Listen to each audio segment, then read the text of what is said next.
Hello students. तो आज हम लोग डिस्कस करने आए हैं यहाँ पर cell basic unit of life का लेक्चर 4, जिसके अंदर हम लोग डिस्कस करेंगे साइटोप्लाज्म के बारे में, सेल ऑर्गेनेल्स के बारे में, और मेन एक सेल ऑर्गेनेल्स है एंडोप्लाज्मिक रेटिकुलम, उसके बारे में। पर इससे पहले कि हम साइटोप्लाज्म पढ़ें, मैं आपको डिस्कस करना चाहूँगी प्रोटोप्लाज्म के बारे में। तो प्रोटोप्लाज्म को आपको स्टडी कराने से पहले मैं चाहती हूँ कि आप सेल के जो पहले लेक्चर्स हैं उनको ध्यान से देख लें, क्योंकि अगर आप उन तीनों लेक्चर्स को बहुत अच्छे से देख लेंगे तो आपको ये लेक्चर और अच्छे से समझ आने वाला है, क्योंकि उसमें प्लांट सेल, एनिमल सेल का स्ट्रक्चर मैं आपको करा चुकी हूँ, न्यूक्लियस का स्ट्रक्चर में करा चुकी हूँ, सेल मेम्ब्रेन का स्ट्रक्चर में करा चुकी हूँ। तो वो आपके काफ़ी सारे कंसेप्ट इसके लिए आपको तैयार करके देगा, ताकि आप इस लेक्चर को बहुत अच्छे से समझ पाएँ। तो चलिए हम लोग डिस्कस करते हैं प्रोटोप्लाज्म। तो प्रोटोप्लाज्म जो है ये एक बहुत ब्रॉड टर्म है, ठीक है। प्रोटोप्लाज्म आप किसको कहते हैं? जो भी लिविंग सब्सटेंस है सेल का, जो बाउंडेड है प्लाज्मा मेम्ब्रेन से, उसको आप प्रोटोप्लाज्म कहते हैं। तो आप डिफाइन कर सकते हैं the living substance of the cell bounded by plasma membrane is called protoplasm। अब प्रोटोप्लाज्म जो है, इसके अंदर जितने भी सेल ऑर्गेनेल्स होते हैं वो सस्पेंडेड होते हैं। अब प्रोटोप्लाज्म आप सारे कंपोनेंट्स को कहते हैं, जितने भी कंपोनेंट हैं सेल के वो सभी प्रोटोप्लाज्म का पार्ट हैं, एक्सेप्ट किस चीज के?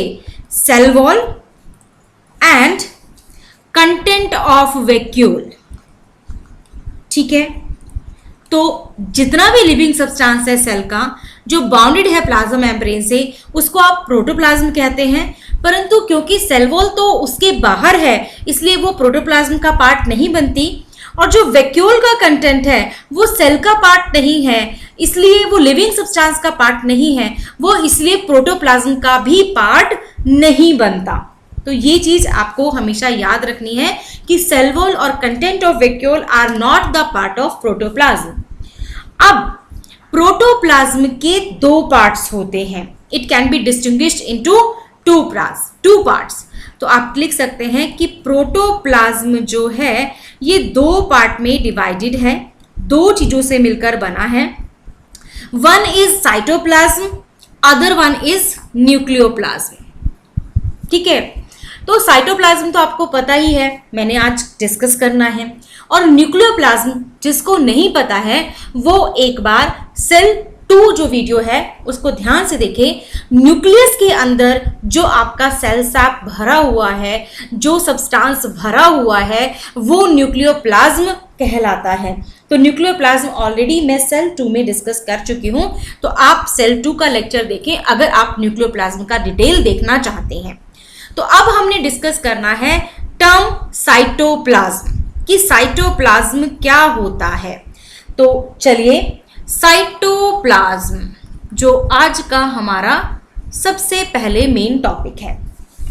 तो सबसे पहली बात तो मैं आपको याद दिलाना चाहती हूँ फर्स्ट लेक्चर की, जिसमें आपने ओनियन पील के सेल्स का टेम्परेरी माउंट स्टडी किया था, ह्यूमन चीक सेल का टेम्परेरी माउंट स्टडी किया था, और आपने कहा था कि ईच सेल जो है वो एक सेल मेम्ब्रेन से एनक्लोज्ड है, और जो रीजन, ठीक है, the region which is very less stain, ठीक है, the region which takes up less stain is called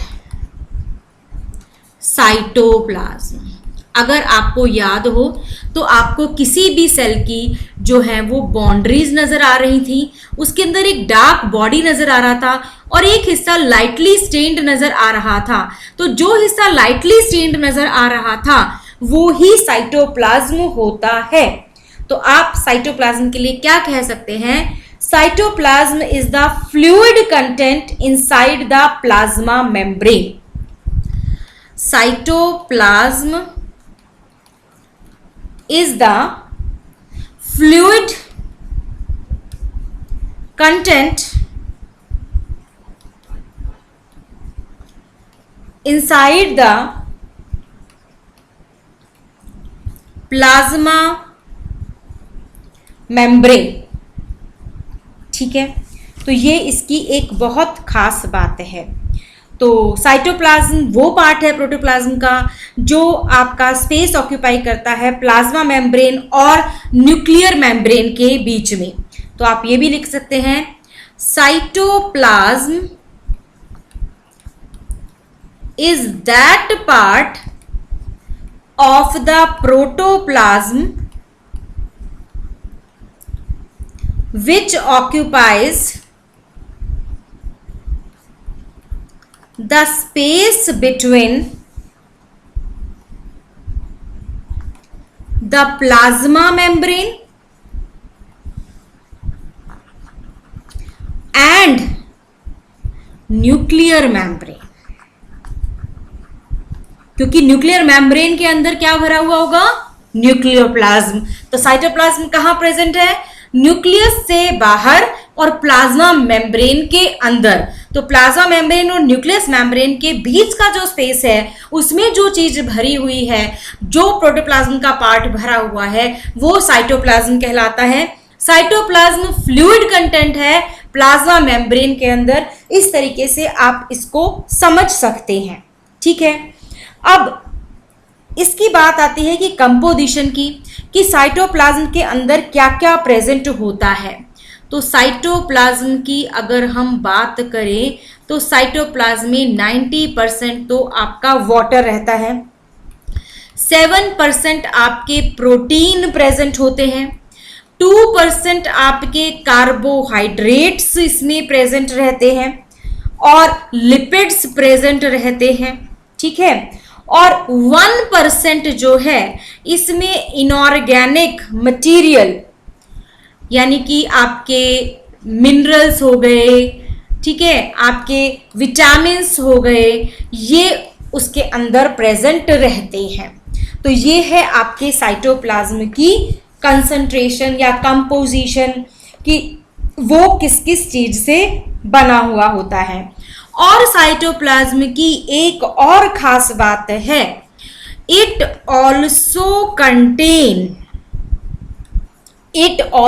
contain many specialised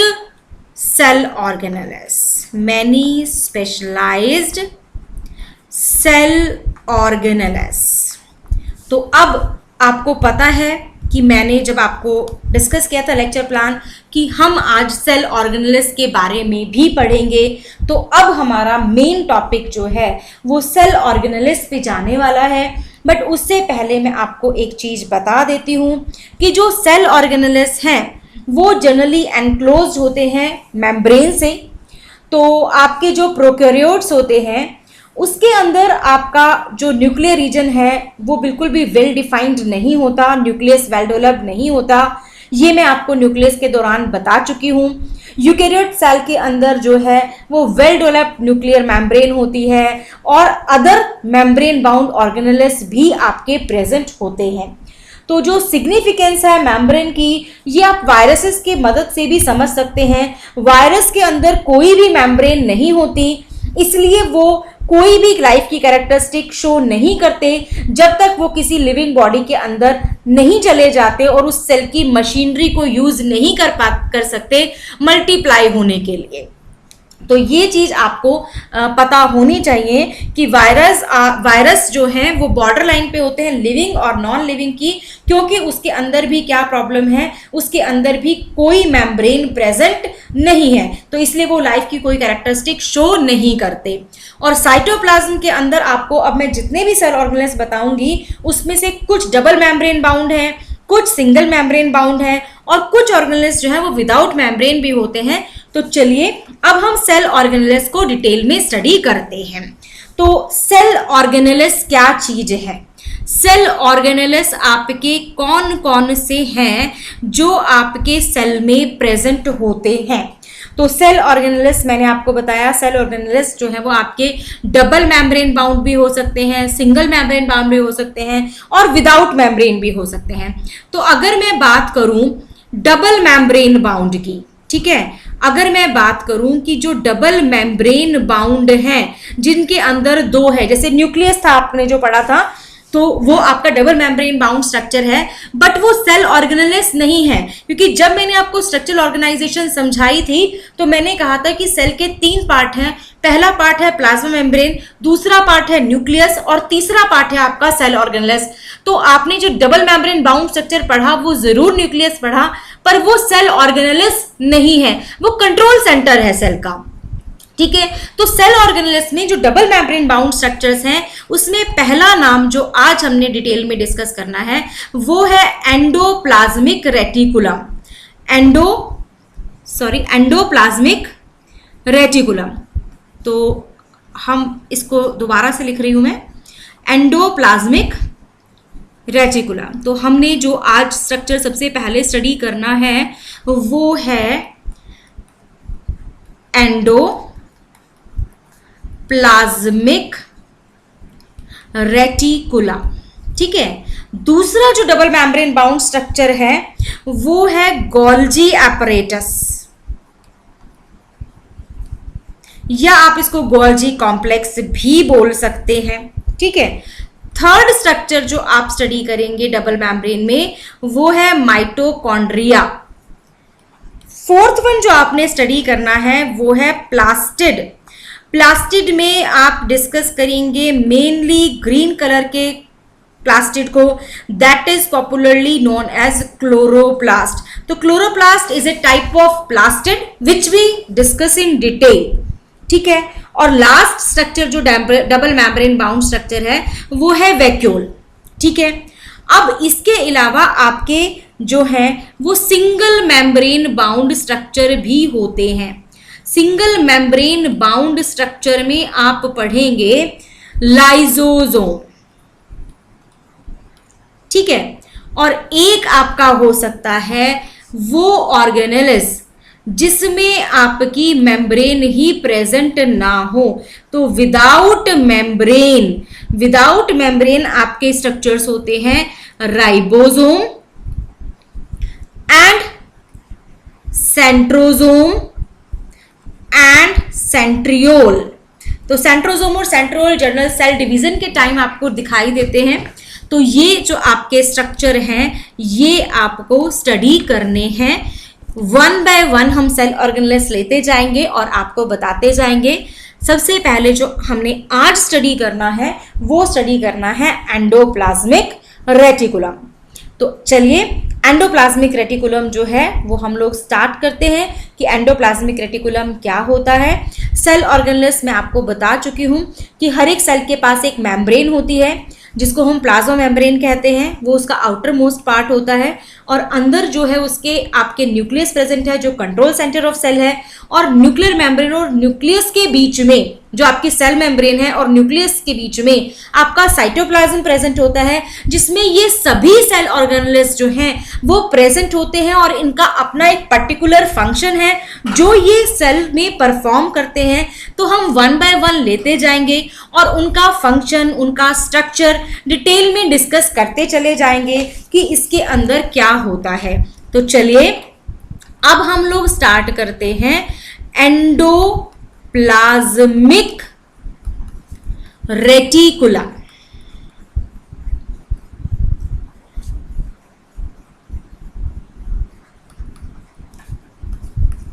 सबसे पहली बात इसकी शॉर्ट नोटेशन है ER, एंडोप्लाज्मिक रेटिकुलम। अब एंडोप्लाज्मिक रेटिकुलम की आपको मैंने शॉर्ट फॉर्म बता दी। अब ये होता क्या है? सबसे बड़ी बात, it is a large network of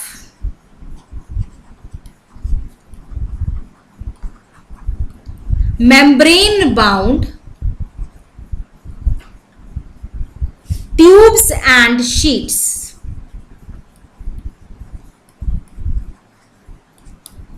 तो ये आपका लार्ज नेटवर्क है मेम्ब्रेन बाउंड ट्यूब्स और शीट्स का, ठीक है।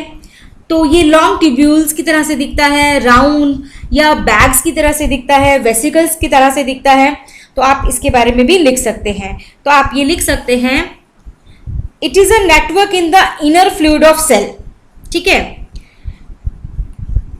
It is a network in the inner fluid of cell. ये कॉम्प्लेक्स नेटवर्क है चैनल्स का जो मेम्ब्रेन से बाउंडेड होती हैं, और कुछ प्लेसेस पे ये जो मेम्ब्रेन है वो आपकी प्लाज्मा मेम्ब्रेन से कनेक्ट रहती है, और कहीं कहीं पे ये आपकी न्यूक्लियर मेम्ब्रेन से कनेक्ट करती है। तो इस तरीके से ये कॉन्टिन्यूस चैनल बना लेती है थ्रू आउट द सेल। ठीक है, ये एक बहुत इंपॉर्टेंट बात है जो मैं आपको नेक्स्ट पेज पे लिखकर बता रही हूं कि ये जो है मेम्ब्रेन से बनी हुई है। These membranes are connected with plasma membrane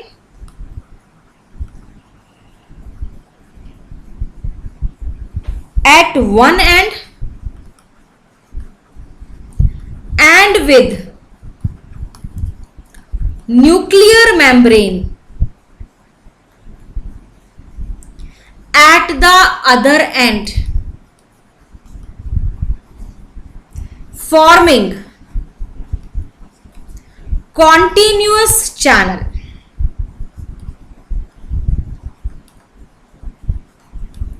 ठीक है, तो एंडोप्लाज्मिक रेटिकुलम का स्ट्रक्चर कैसा होता है? It is similar to plasma membrane. ठीक है, structure of endoplasmic reticulum is similar to plasma membrane। ठीक है, जैसे आपने सेल मेम्ब्रेन का स्ट्रक्चर पढ़ा था उसी तरह से इसका स्ट्रक्चर भी बिल्कुल आपकी प्लाज्मा मेम्ब्रेन के जैसा होता है। एक और खास बात ये है कि endoplasmic reticulum is absent in prokaryotic cell and mammalian। We all humans are belong to mammals category। तो मैमेलियन आरबीसीज के अंदर भी ये एंडोप्लाज्मिक रेटिकुलम प्रेजेंट नहीं होता। ठीक है, तो इतनी बात आप लोगों को क्लियर है कि एंडोप्लाज्मिक रेटिकुलम का स्ट्रक्चर जो है वो प्लाज्मा मेम्ब्रेन जैसा होता है, और ये प्रोकैरियोटिक सेल और मैमेलियन आरबीसी में प्रेजेंट नहीं होता। अब मैंने आपको एक पॉइंट ऊपर बताया है कि ये जो मेम्ब्रेन है ये प्लाज्मा मेम्ब्रेन से भी कनेक्टेड है और ये न्यूक्लियर मेम्ब्रेन से भी कनेक्टेड है, और ये कॉन्टिन्यूस चैनल बनाते हैं। तो चलिए इस चीज को मैं आपको एक डायग्राम से सेल के समझाने की कोशिश करती हूँ। सपोज ये जो डायग्राम मैं आपको दिखा रही हूँ, ये डायग्राम में ये जो है ये है आपकी प्लाज्मा मेम्ब्रेन। ठीक है, दिस इज प्लाज्मा मेम्ब्रेन। ये इसमें आपका प्रेजेंट है न्यूक्लियस। ये मैंने न्यूक्लियस को बना दिया है डबल मेम्ब्रेन बाउंड स्ट्रक्चर। ठीक है, ये मैंने बना दिया है न्यूक्लियोलस। ये मैंने दिखा दिया है इसके अंदर क्रोमेटिन मटेरियल। अब मैं इसके अंदर आपको शो करती हूं कि आपका एंडोप्लाज्मिक रेटिकुलम कैसा होता है। देखिए, एंडोप्लाज्मिक रेटिकुलम जो है, जो आपकी ये न्यूक्लियर मेम्ब्रेन है आउटर, इसी के साथ कनेक्टेड होता है। ठीक है, और ये इस तरीके से ट्यूब्यूलेट स्ट्रक्चर जो है ये इसका रहता है। अब ये स्ट्रक्चर इस तरीके से है। ठीक है, और ये आपका इस तरीके से है। कहीं कहीं पे ये कॉन्टिन्यूस हो जाता है आपका बढ़ के किसके साथ? प्लाज्मा मेम्ब्रेन के साथ। तो इस तरीके से ये पूरे सेल में आपका प्रेजेंट रहता है। तो this is the structure of endoplasmic reticulum. तो ये जो मैंने आपको स्ट्रक्चर दिखाया है ये है एंडोप्लाज्मिक रेटिकुलम का। अब एंडोप्लाज्मिक रेटिकुलम भी आपको दो तरह का मिलेगा। जो आप देख रहे हैं बिल्कुल स्मूथ कलर का है, जिसके अंदर कोई प्रॉब्लम नहीं है, आपको कोई भी अलग से चीज नहीं दिखाई दे रही, वो आपका बेसिकली स्मूथ एंडोप्लाज्मिक रेटिकुलम है। परंतु जहां पर इसके ऊपर राइबोसोम्स लग गए और वो इसके अंदर प्रोटीन सिंथेसिस का रोल प्ले करेंगे, तो वो पार्ट जो है इसका कहलाएगा RER, means rough endoplasmic reticulum. ठीक है, और ये क्या कहलाएगा? ये कहलाएगा स्मूथ एंडोप्लाज्मिक रेटिकुलम। तो आपको ये मैंने पूरा डायग्राम नहीं बनाया है, मैंने सिंपल एक एनिमल सेल आपको शो किया है जिसमें मैंने दिखाया है कि ये आपका न्यूक्लियस है और एंडोप्लाज्मिक रेटिकुलम जो है वो इसके चारों तरफ प्रेजेंट है, और कहीं कहीं पर ये जो है ये आपका सेल मेम्ब्रेन या प्लाज्मा मेम्ब्रेन के साथ कनेक्टेड होता है, और कहीं पर ये आउटर न्यूक्लियर मेम्ब्रेन से कनेक्टेड होता है। इस तरीके से ये पूरे सेल में जो है ये फैला हुआ होता है, और इसीलिए ये कॉन्टिन्यूस चैनल की तरह से काम कर सकता है। और ये आपका प्रोकैरियोटिक सेल में भी एब्सेंट होता है और मैमेलियन आरबीसी के अंदर भी एब्सेंट होता है। और यहां मैंने आपको क्लियर किया है कि ER जो है वो आपका दो तरह का होता है। Endoplasmic reticulum is of two type, one is smooth endoplasmic reticulum, other one is rough endoplasmic reticulum. This is smooth, this is rough, and this is endoplasmic reticulum. तो फुल फॉर्म इसकी क्या है? ER की endoplasmic reticulum. ठीक है, अब आपका ये स्मूथ है और ये रफ है, उसका रीजन क्या है? रीजन सिर्फ और सिर्फ राइबोसोम का प्रेजेंट है। तो आप राइबोसोम का प्रेजेंस या एब्सेंस है, तो आप यहां लिख सकते हैं membranes are smooth because ribosome are not attached to them.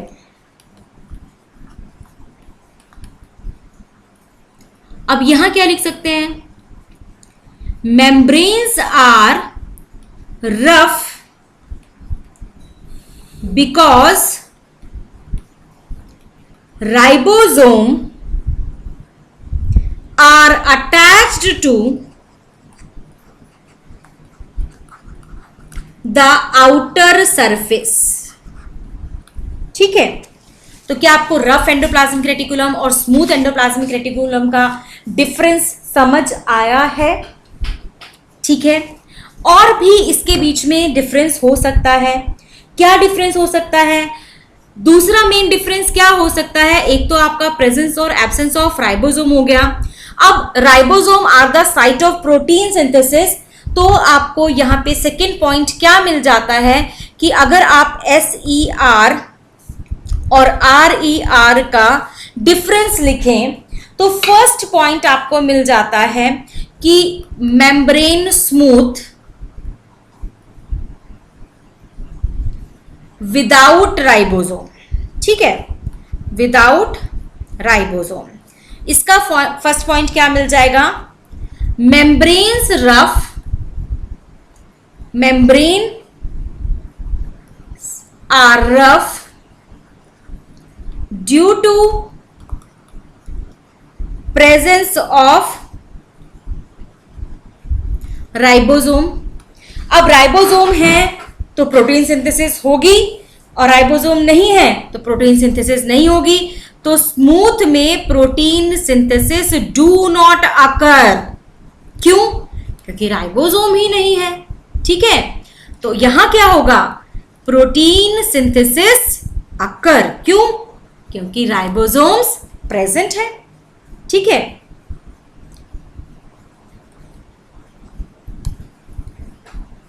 अब एक और मेन डिफरेंस जो आपको लर्न रखना है, जो स्मूथ एंडोप्लाज्मिक रेटिकुलम है इट इज एसोसिएटेड, ये फिर करता क्या है इसके अंदर, सेल के अंदर, it is associated with synthesis and secretion of lipids and steroids. ठीक है, और इसका तो मेन काम सिर्फ और सिर्फ प्रोटीन सिंथेसिस है, तो आप लिख सकते हैं it is associated with synthesis, synthesis कहां, राइबोसोम में, और ट्रांसपोर्ट कैसे, एंडोप्लाज्मिक रेटिकुलम की वजह से, तो synthesis and transport of proteins. ठीक है, और क्या इसके अंदर मेनली डिफरेंस हो सकता है, और मेनली डिफरेंस आप ये लिख सकते हैं कि ये आपका वेसिकल से बना हुआ है, it is formed of vesicles and tubules. ठीक है, जबकि जो आपका रफ वाला होता है ये फ्लैटेंड सैक का बना हुआ होता है, फ्लैटेंड सैक का बना होता है, या आप उसे सिस्टर्नी भी कह सकते हैं कि ये सिस्टर्नी का आपका बना हुआ होता है। तो ये आपके डिफरेंसेस थे स्मूथ एंडोप्लाज्मिक रेटिकुलम और रफ एंडोप्लाज्मिक रेटिकुलम के। अब हम लोग डिस्कस करेंगे कुछ इंपॉर्टेंट फंक्शंस जो हैं जो आपके एंडोप्लाज्मिक रेटिकुलम के होते हैं। फंक्शन ऑफ एंडोप्लाज्मिक रेटिकुलम, तो याद रखिए इसमें आपने रफ के भी देने हैं, इसमें आपने स्मूथ के भी देने हैं, आप दोनों के ही फंक्शंस इसमें प्रोवाइड करने वाले हैं। ठीक है, तो पहला इसका मेन फंक्शन क्या है, it provide mechanical strength to the cell, mechanical strength, या आप वर्ड यूज कर सकते हैं सपोर्ट टू द सेल। दूसरा मेन बात, ये चैनल्स का बना हुआ है, तो जो इसके चैनल्स होते हैं, इट्स चैनल फॉर्म इंट्रासेलुलर। अब मैं इस टर्म को आपको समझाना चाहती हूं। इंट्रासेलुलर क्या होता है, सेल के ही बीच में, जैसे कि आपके दो तरह के कंपटीशन होते हैं क्लासेस के अंदर, एक होते हैं इंटर क्लास, एक होते हैं इंट्रा क्लास। इंट्रा क्लास में क्या होता है, जैसे आप 9th क्लास के स्टूडेंट हैं तो 9th का ए सेक्शन है, ए सेक्शन के बच्चे ए सेक्शन के बच्चों से ही compete कर रहे हैं, कोई मैम ने टेस्ट रखा है, तो that kind of competition is intracellular in between the class. But when the section a student compete with section B student, that competition becomes intra. ठीक है, या 9th 10th से compete कर रहा है, मतलब जब डिफरेंट सेक्शंस की बात हो जाए, डिफरेंट क्लासेस की बात हो जाए, तो हम कहते हैं इंटर, INTER। बट जब एक ही क्लास के एक ही सेक्शन के बच्चे आपस में compete करते हैं तो उसे कहते हैं इंट्रा। तो यहां पर जो ये चैनल है ये इंट्रासेलुलर आपका ट्रांसपोर्ट सिस्टम के लिए है, मतलब इन बिटवीन द सेल। तो it's channel form intracellular transport system. This is the second function of endoplasmic reticulum. तीसरी बात, it form new nuclear membrane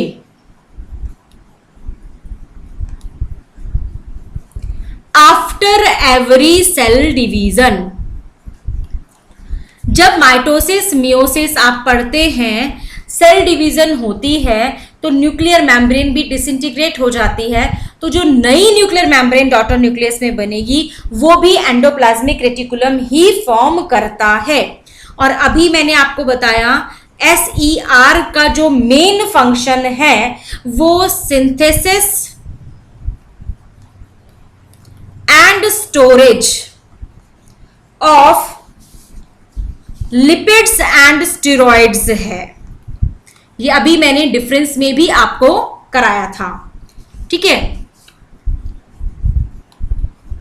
कि लिपिड्स और स्टेरॉइड्स की जो सिंथेसिस और स्टोरेज है वो करता है, जबकि रफ एंडोप्लाज्मिक क्या करता है, ये सिंथेसिस करता है, ठीक है, और ट्रांसपोर्ट करता है, स्टोरेज नहीं करता, ट्रांसपोर्ट ऑफ प्रोटीन्स में पार्टिसिपेट करता है। अब एक टर्म आपको मैं और बताना चाहती हूं जो आपका डील करता है, एक टर्म है मेम्ब्रेन बायोजेनेसिस। मेम्ब्रेन बायोजेनेसिस क्या होता है, जो आपके मैंने अभी बताया कि न्यू सेल मेम्ब्रेन ये फॉर्म करता है, तो ये लिपिड और प्रोटीन जो आपका एंडोप्लाज्मिक रेटिकुलम ने सिंथेसाइज किया, लिपिड्स आपके सिंथेसाइज किए एसईआर ने, प्रोटीन आपका सिंथेसाइज किया आरईआर ने, तो एंडोप्लाज्मिक रेटिकुलम ने जो लिपिड और प्रोटीन सिंथेसाइज किए उससे जो सेल मेम्ब्रेन बनती है उसको मेम्ब्रेन बायोजेनेसिस कहा जाता है। तो प्रोटीन्स और lipids help in building the cell membrane, this process is known as membrane biogenesis. This is a very important term of 1 mark question. You should always remember that what is membrane biogenesis. तो आप लिख सकते हैं, आप यहां पे लिख लीजिए lipids and proteins synthesized by endoplasmic reticulum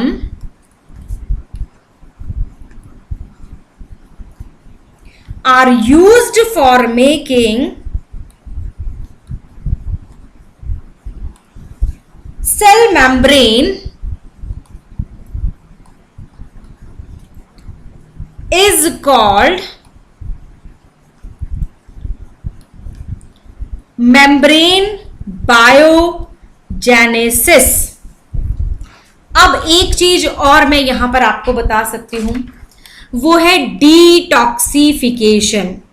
ठीक है, डिटॉक्सिफिकेशन आपका कौन करता है, जो आपका स्मूथ एंडोप्लाज्मिक रेटिकुलम है लिवर सेल का, not all the cell, only smooth endoplasmic reticulum of liver cell, it takes part in detoxification